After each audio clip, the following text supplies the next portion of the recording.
June 14th, 1969, Father's Day weekend.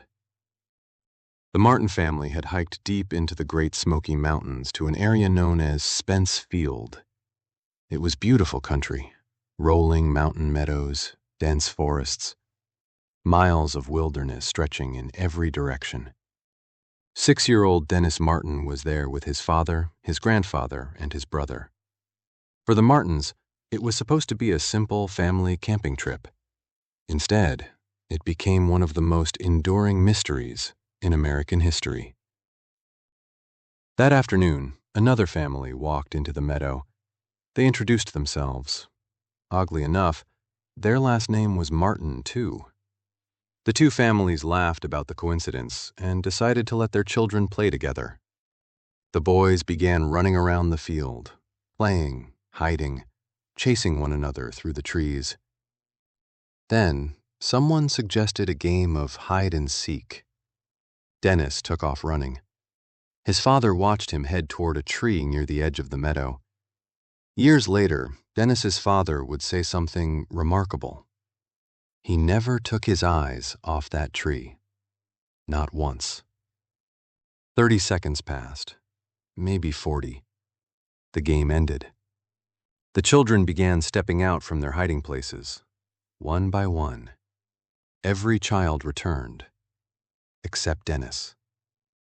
His father stood up immediately, walked straight to the tree, looked behind it. Nothing. No Dennis. Just feet away was the Appalachian Trail. His father took off running, down the trail, for nearly 2 miles, then back again. Nothing. No footprints, no cries for help. No sign that a 6-year-old boy had ever been there. Rangers were called. Search teams were assembled. Within hours, one of the largest search efforts in the history of the park was underway. Then the weather turned. Rain began falling, and it kept falling. For 7 straight days. An estimated 6 to 8 inches of rain drenched the mountains. Any tracks, any scent trails, any physical evidence could have been washed away. For weeks, searchers combed the wilderness. Hundreds of people participated. Experienced trackers joined the effort. Even a Green Beret unit would eventually conduct its own search operations in the area.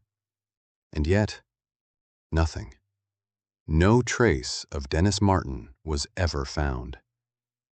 But while all of this was unfolding, another family was having an experience of their own, 2 miles away, down in a valley called Rowan's Creek. The Key family had asked a ranger where they might be able to see a bear. The ranger directed them toward the valley.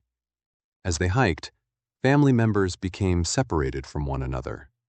Eventually, the father and his 2 sons were looking up a hillside above them. One of the boys suddenly pointed. "There's a bear!" At least, that's what he thought he was seeing. His father disagreed. He said it didn't look like a bear at all. It looked more like a man. Then something happened that none of them would forget. Before they got a clear look at the figure, they heard a scream. A loud, sickening scream. The loudest scream they said they had ever heard, echoing through the mountains. The family watched as the figure moved through the trees, running, appearing and disappearing behind the forest cover. Then it was gone. At the time, the Key family had no idea a child was missing. They finished their trip and eventually returned home. Only later did they open a newspaper and see the headline. A 6-year-old boy named Dennis Martin had vanished from Spence Field. The location caught their attention immediately. So did the timing. They decided they should report what they had seen. According to David Paulides, the family contacted authorities and offered to help investigators. They were willing to return and show exactly where they had been standing, exactly where they had seen the figure. exactly where they had heard the scream. But according to the account, investigators came to them instead. The family never returned to the park with authorities. And over time, something even stranger emerged. Dennis's father remained heavily involved in the search and investigation. For weeks, he stayed near the park waiting for answers. He was reportedly told that anything of evidentiary value would be shared with him.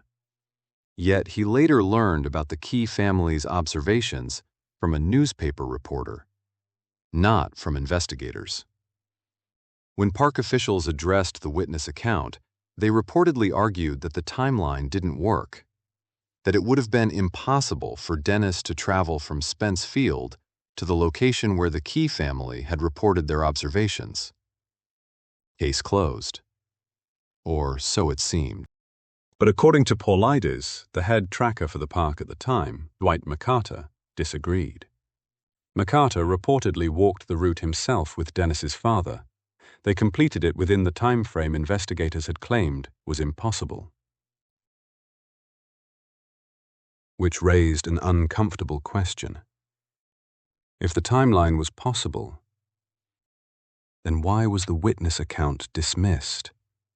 Years later, Paulides visited Dennis's father. The conversations stayed with him. Both men reportedly became emotional discussing the case.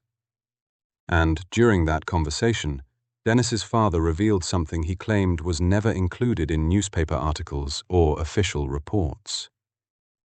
According to him, the Key family had described more than just a man-shaped figure. They had reportedly told investigators the figure appeared hairy, and that it seemed to have something on its shoulder. Something. Because nobody could say for certain what they were looking at. Paulides later brought the story to Dwight McCarter, and McCarter offered an explanation that remains one of the strangest parts of the entire case. He didn't say Bigfoot. He didn't say Sasquatch. Instead, he spoke of what he called wild men. People living off the grid in the mountains. People who wore animal furs. People who avoided society. At least, that was his theory. But that explanation raises even more questions than it answers. Who were these wild men? Were they real? Had they ever been documented? If investigators considered the possibility seriously, where are the reports? And if the witness account had no value, why did so many people spend decades talking about it? More than 50 years later, Dennis Martin has never been found.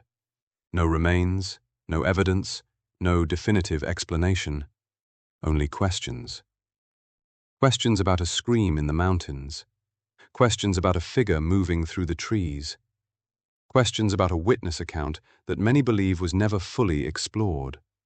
And perhaps the most unsettling question of all, what really happened in those 40 seconds behind that tree?